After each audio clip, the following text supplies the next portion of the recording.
I'd like to say good evening to everyone. Good evening. As about all of you know, this is going to be Cassian's last service with us. We will be taking him back this weekend. So Patsy said she's ready for a rest, I believe. But it's been interesting, good to have him, and keeps us on our toes. Before we get started, I update you. I spoke with Mike Holcomb today, and some of you have already said something to. Some of you know. Mike's church over there has offered us his fellowship hall. He said he will help take the tables out, and they'll set chairs up, and he's got an altar area that he has that they've used at tent revivals. He'll put it up for us and give us the key, and we can come and go as we want. And I believe that'd be a pretty good offer for us. It'll be an opportunity for us to of course, in the fellowship hall they don't have classrooms, so if the kids, I kind of figure if it was nice, maybe they can go outside. I haven't been over for a while to remember what that looks like. Where the fellowship hall's up on the hill behind the church. You can drive up there to it. But maybe they can meet outside when it's nice and have some games they can play or something, and then we'll meet inside. If it's rainy and nasty, we'll just make a bunch of noise and we'll be all right. We can do that too. So if that's what everybody thinks we ought to do, I think that's better than probably trying to have a service from 1 to 3 and I told Mike I'd let him know something, and I told him we'd even come over and some of us could help him move the tables around and see if it needs to be cleaned or anything else needs to be done, we can help do that. So I'm going to probably get a hold of him and do that. So then I said maybe on Sunday nights and Wednesday nights, they have services Sunday nights and Wednesday night. Maybe we'll just join them for Sunday night services or Wednesday night or whatever we want to do. I told him maybe Sunday night. He said, well, that'd be good. We can bring our singers and then he'll preach, or him or Chris or somebody will preach, or we can take turns or whatever. And maybe we'll have a combined service for Sunday nights. And then maybe Wednesday nights, I don't know, we'll do our own. It's whatever y'all want to do. I'm going to leave that up to the church, however you want to do it, meet. But I think I'll call Mike, and I think it's pretty gracious on their church part. It's a little further to drive over, but it's not that far. So I think that's part of what we'll wind up doing. That way we can keep our schedule as we want and can come and go as we want. So I just let everybody know this Sunday we'll meet here, as far as I know. And then, unless something changes, then Wednesday night we will meet somewhere else. It may be over there. I'm going to say for right now, we'll count on Wednesday night to be over there. Patsy's even said we may have it at our house. I don't know what she has planned. Or maybe we'll meet this from home. Well, I'd like to maybe have a service one night with Rick and Sandra. Maybe if you have some other shut-ins that you may want us to go visit. They don't have to be from our church. If you've got some elderly ones or something that can't make it to church, if you know somebody in your families or communities that could benefit for one, maybe we'll go have a service with them one Wednesday or Sunday night. So right now I'm going to say Sunday we'll be here. Wednesday, let's plan on being over at Mike's church. If we don't do nothing else but go over and move tables and set up chairs or something. So let's plan on that. And if anything changes, I'll put it out on our messenger post and get a hold of those that I need to get a hold of. All right. Any questions or? So y'all's up with it as far as I am.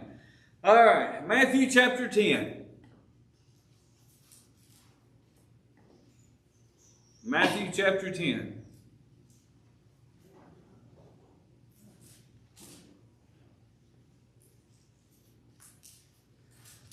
We've been going through the book of Matthew here. We're up to chapter 10. Jesus has been doing a series of miracles and several things in a row, and he does a little bit different here. This is where Jesus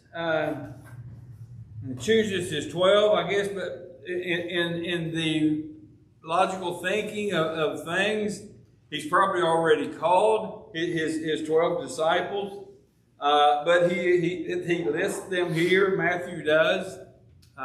To give a little bit on them, and then he calls them to go out on a mission, on their first mission trip. So he goes into it. He starts into it, and when he had called unto him the 12 disciples, he gave them power against unclean spirits to cast them out, and to heal all matters of sickness and all matter of diseases. So in my thinking, he has probably already been teaching these disciples for a while. They've probably been present at least most of his miracles that he has done that they've already mentioned here, and others.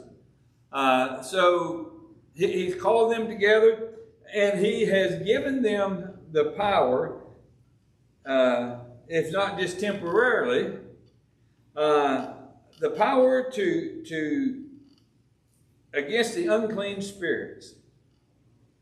Now, Jesus had already had some of those that he's encountered through this book of Matthew. He's already cast out some unclean spirits and drove them out. He has healed many of the sick and afflicted. Now, it's quite different to see people doing something and then getting up and doing it yourself.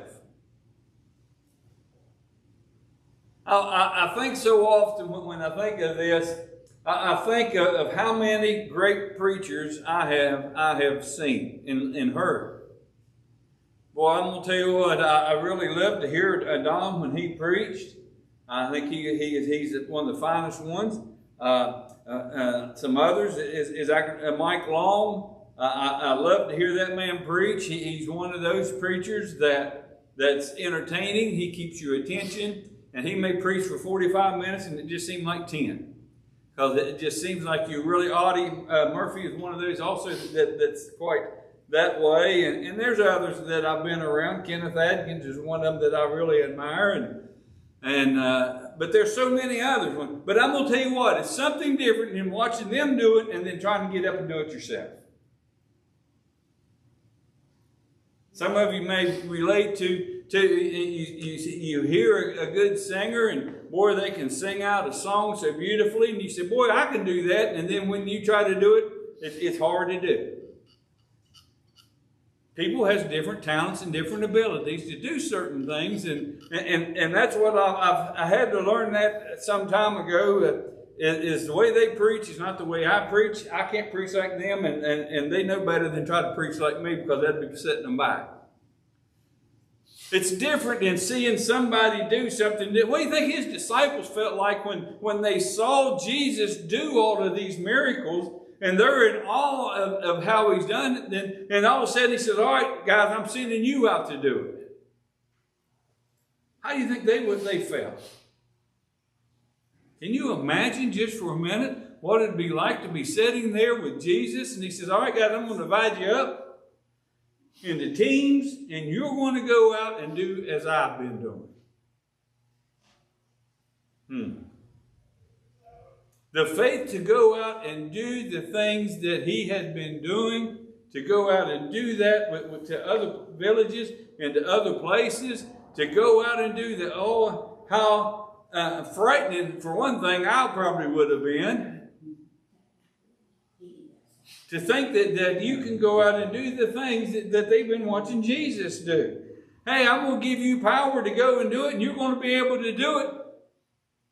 Well, how do we do it? What do we say?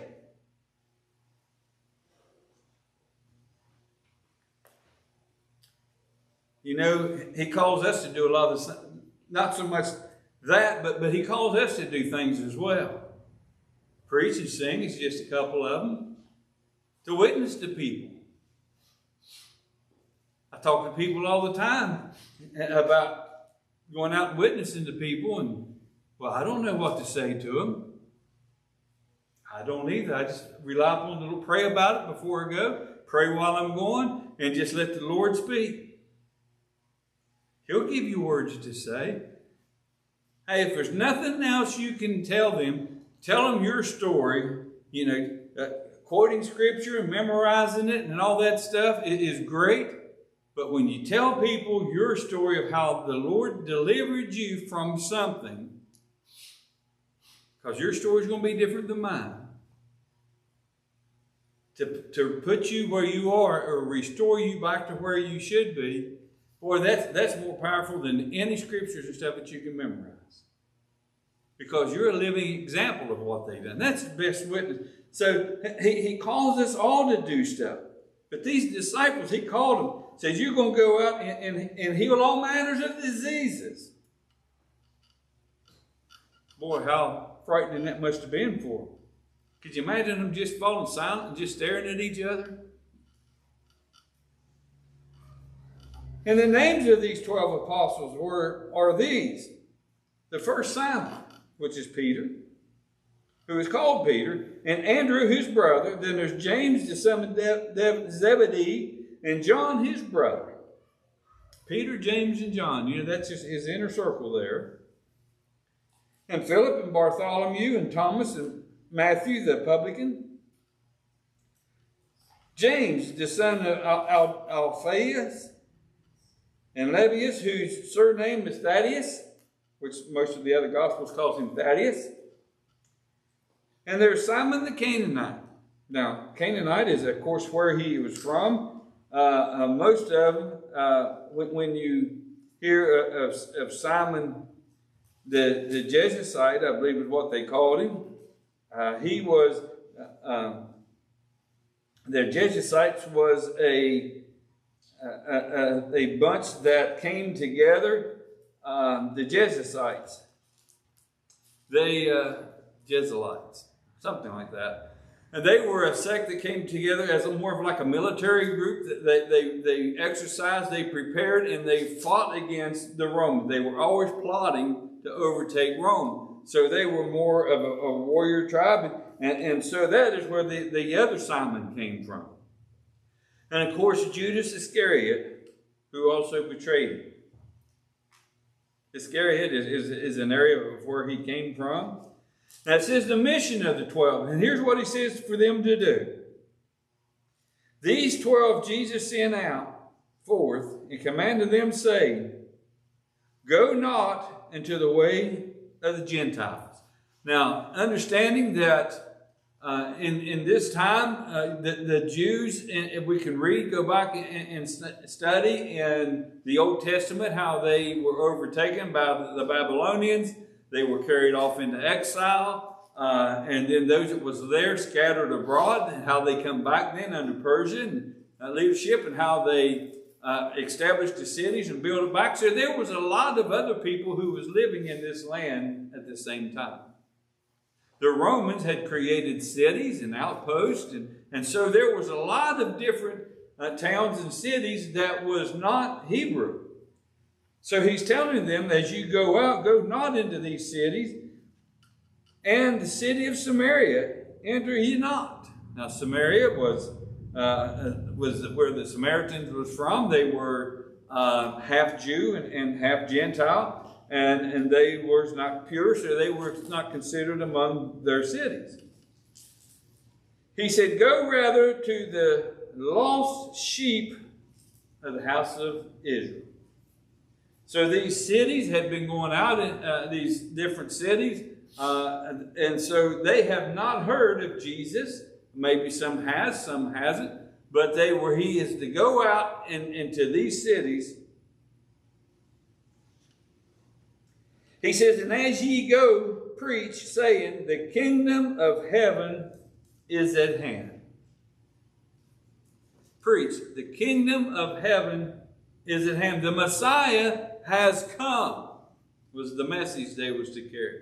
All of the things that they had studied in the Torah, they know that when the Messiah comes, it says that the kingdom of heaven will be at hand because the Messiah had come. So to go out and preach that the kingdom of heaven is at hand, they would have known what that means in these Jewish cities. The Messiah has come. It says, heal the sick, cleanse the lepers, raise the dead, cast out devils. Freely ye have received, and freely give. Boy, what a list.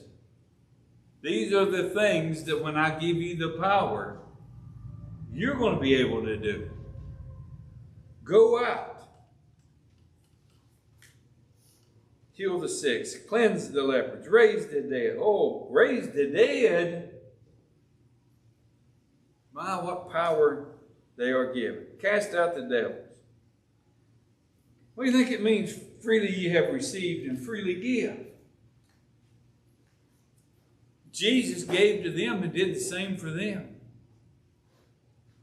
He didn't charge for it. He chose them. He's teaching them, and they're following after him, and he's doing it freely.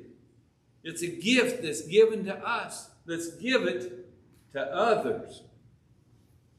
Can you imagine what the disciples felt when they saw someone healed after Jesus gave them the power? Sure. Can you imagine what that would have been like? The first time that they laid hands on somebody and they were healed.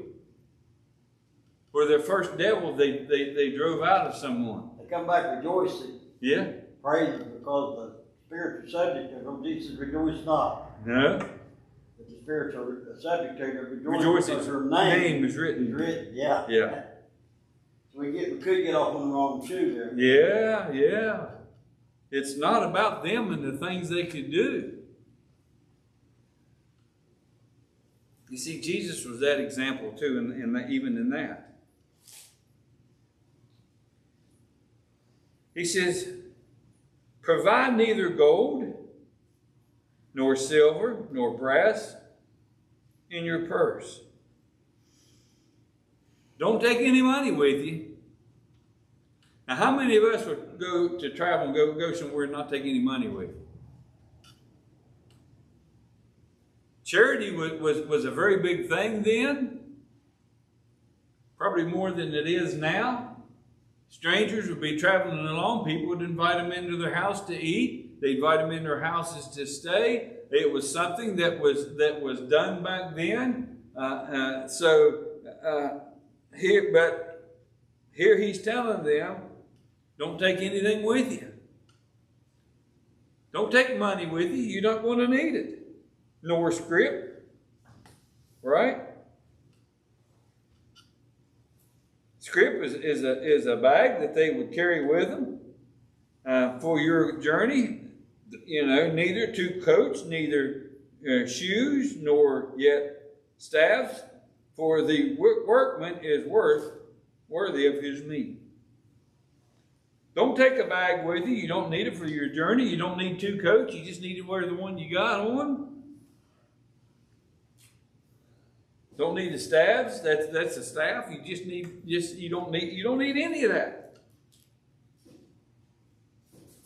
Folks, we are getting ready to leave Saturday to take Cashton back. Now I don't know how any of y'all pack. Too much. But I guarantee when we leave here, because Patsy, we're meeting over in Lexington, and it'll probably be on the other side of Lexington. You're talking about a 4-hour trip over there. And I was expecting to go over and drop them off, and meet him. Even Elizabethtown, Kentucky is probably about halfway between here and Memphis. Now, I know before I find out that Patsy and Brent is he's driving up from Louisiana to Memphis on Friday after he gets off work. It's about a 4 or 5 hour trip. And then he's going to get up and leave, and then we're going to leave, and wherever we meet at, that's where we're going to exchange cash. Now, I know Brent gets up about 4 o'clock in the morning to leave and go to work, so he's probably going to get up and leave pretty early. I'm not getting up that early. So we told him we'd probably meet somewhere around Lexington. That's 4 hours to Lexington. And I figured 4 hours back. Patsy and I could go out there on Saturday and be done with. No. Patsy's done told me that she needs a break and we're going to go do something that weekend. So I know that already means we're going to stay all night, which is going to cost us money, of course, to take him back. So I know before we go on this trip, Patsy will probably have 2 bags that we're going to take.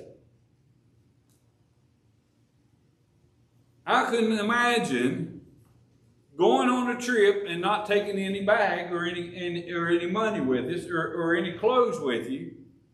You don't need them. No 2 pairs of shoes, you just need the one. Can you imagine going on a trip like that? And into whatsoever city or town ye shall enter, inquire who is worthy, and there abide till ye go thence. The workman is worthy of his meat. In other words, whatever town you're going to go into, the people are going to provide for you. Generosity was a very important thing. People provided you with food and stuff as you traveled. So he's saying, don't take anything with you. They're going to provide for you because you're going to work for it. Work means, there's something to be done as you preach and as you heal. When Jesus did this, it took a lot of energy out of him as he would heal the people. It was work for him. Paul was worked, and as he went around, he didn't want to rely upon people to pay for everything that he did. Because he felt then maybe that the people thought that he owed them and preached. But Paul was a tent maker as he went in to these different places. He mended fences or tents. He made tents, and that's what he did to earn his keep. He's telling them that as you go along, you're going to work. And he said, in whatever city you go into, inquire who is worthy, and there abide till you go thence. As you go into the city and people invited you in, I'm sure there would be several that probably, especially if they've heard of them and knew them, and especially as they may get started, and they may get a lot of offers to come into people's home. Inquire to who is worthy. Inquire to who it is that already believes in God and follows after God and does what God has them to do. Find out who's the worthy one and stay there until it's time to leave. Don't go from house to house staying with different people. Because as word may spread into a town or city they're in, and word gets out that they're healing people and they're taking, and then they're going to get offers come into this, and they may want to offer, may want to pay them more. Don't do that. Go to the one that's worthy. See, God's people knows what he needs, and stay with God's people. Spread the gospel to those that needs it, and don't take too much from them. And when you come into a house, salute it. Greet the house as you go into it. And if the house be worthy, let your peace come upon it. Pray for them while you're there. Help them out. Take care of what needs to be taken care of. But if it be not worthy, let your peace return to you. Don't bless a house or someone that's not living for God. Don't pray for countries that are ungodly. Now, I'm going to tell you what, this is I got in this discussion with somebody not some time ago about the wars and the rumors of wars and everything you hear. And should we be praying for? No, don't pray for those guys. Pray for the people that's there. There are people that are innocent in these countries that are enemies of ours. And I know there's some there that would shoot and kill every one of us, but there would be some there that would want peace. Heard one interview of a man from that is now an American citizen. He was from Iran, and of course, and that's what he was saying, that he has families over there that they just pray and asking for the Americans to come over and help free them and deliver them. Now the government itself and the military they have is evil and they're against us. Let's not pray for them, but pray for the people that are innocent there. You can and bless those that bless us. Pray for those that prays for us. And whosoever shall not receive you, nor hear your words, when you depart out of that house or that city, shake off the dust of your feet. It's an insult. As you walk around and you've got in that area, there's dust, they don't have pavement, they don't have the things that we have. Your shoes and your feet get dusty. When you go into a house, a lot of times they will wash your feet when you come into their house. Take your sandals and your shoes off, but when you go in the door, they wash your feet, and that is how they welcome you to their house. That was the tradition. If you was welcome to the house, they washed your feet and took care of it. Is that how the foot washing got started in a church? Absolutely, because that's the way you welcome people. Yeah. That was their culture. That was the thing they did. They washed people's feet to show that you were welcomed into their house. I've been in one all my life, one foot washing. Mm-hmm. They've done that here. I know Mark washed feet of some people here one time. All the women went to one classroom and all the men went to the other classroom. Yeah, that's a little different, yes. Yeah. Baptist does that pretty regularly. Now, I got to wash my mom's feet and my grandmother's. Yeah. I think my mom was the one I washed too. Yeah, it's a sign of respect, a sign of welcoming when you do that. Now, if you wasn't welcome there, they wouldn't wash your feet. So that's what he's talking about. Kick the dust. If they're not going to wash your feet or welcome you, kick the dust off. Didn't Jesus say, as I've done unto you, you can want one for another? Yes. That's what he told him as he washed his disciples' feet. He did. Shake off the dust of your feet. An insult to them. Verily I say unto you, it shall be more tolerable for the land of Sodom and Gomorrah in the day of judgment than for that city. What happened to Sodom and Gomorrah? They was destroyed by fire from heaven. It'd be better for them to be destroyed by fire from heaven than what God's going to do to them in the time of judgment. Those that do not receive God or his people.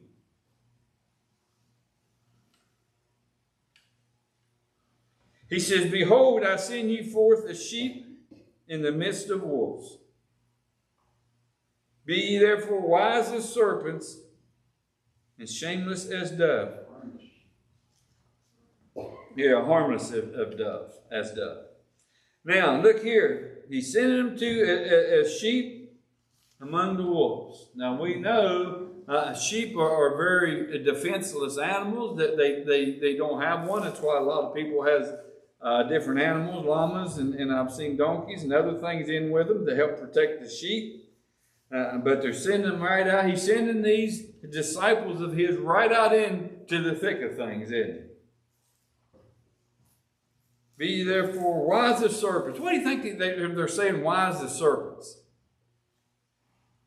See, at this time in their culture, they believed the serpents was a wise animal. What do we say is a wise animal now? An owl. Boy, I tell you what, we can sit up at the house in the evenings every now and then, and you can hear an owl hooting and hollering. I went to work the other day, and it was laying on the road dead. I hate to see that. See, they talk about the serpent. What happened with the serpent in the Garden of Eden? He was wise enough to talk and get them to eat of the forbidden fruit. So he was wise. Wise as serpents. That was what they talked about then. But you need to be wise as a serpent, but harmless as doves. Think of that. Innocent as a dove. Go out like that. Symbolic of love, right? Of love, yep. But beware of men, for they would deliver you up to the council, and they will scourge you in their synagogues. Now, did this happen on this trip? No. Did it happen to the disciples before their death? Yes. After Jesus' death, we can read so many in the book of Acts of the different things that happened to Paul and Silas and all the others. We can see how they was in prison, how they were beaten, how they were brought before council. Even Peter preached to them. There in Acts chapter, 3? We can see all those things happen. And ye shall be brought before governors and kings for my sake, for a testimony against them and the Gentiles. But when they deliver you up, take no thought how and what ye shall speak, for it shall be given you in the same hour that ye shall speak. Think of old Peter when they brought him in jail and they brought him out before the council there in Acts, the first part of Acts there, and he wound up preaching a message that thousands were saved and added to it daily. God will give you the words that you need when you need them. All we have to do is trust and obey that He will do so. For it is true, for it is not ye that speak, but the Spirit of your Father which speaketh in you. And the brother shall deliver up brother to death, and the father the child, and the child shall raise up against their parents and cause them to be put to death. Now, when does this happen? This didn't happen to His disciples as He's foretelling of things to come. These are the kind of things that are happening right now, as John says. And you can read of all the different things that happened in Revelations and all of the things that's going to happen. These are some of the things He's foretelling about now to His disciples. Now, how confusing do you think His disciples was when He tells them this stuff? And how eager do you think they was to leave and go out and to do it? I'm going to send you out, Larry, you and your brother there together, and when you get out there, people are going to put you in prison, and they're going to beat on you, and they're going to... I can see them boys say, I'll just stay up Grassy Creek. Yeah. Right? I wouldn't want to go out there when He's giving these instructions. You're talking about a mouth falling open, their chin dropping, and here He's telling them all these things that's going to happen to you. And ye shall be hated, what? Of all men for my name's sake? But he that endureth to the end shall be saved. You mean we're going to go through all of this for you, and if we stay the course and keep going the way we're going, then we're going to be saved? But when they persecute you in this city, flee into another. For verily I say unto you, you shall not have gone over the city of Israel till the Son of Man be come. Wow. A lot of the things He's telling them is going to be happening. We're going to end right there tonight. There's plenty enough here to get next week to pick up here and go on for additional instructions that He's going to give His disciples. Read and study up on that for next time. Anyone have anything else?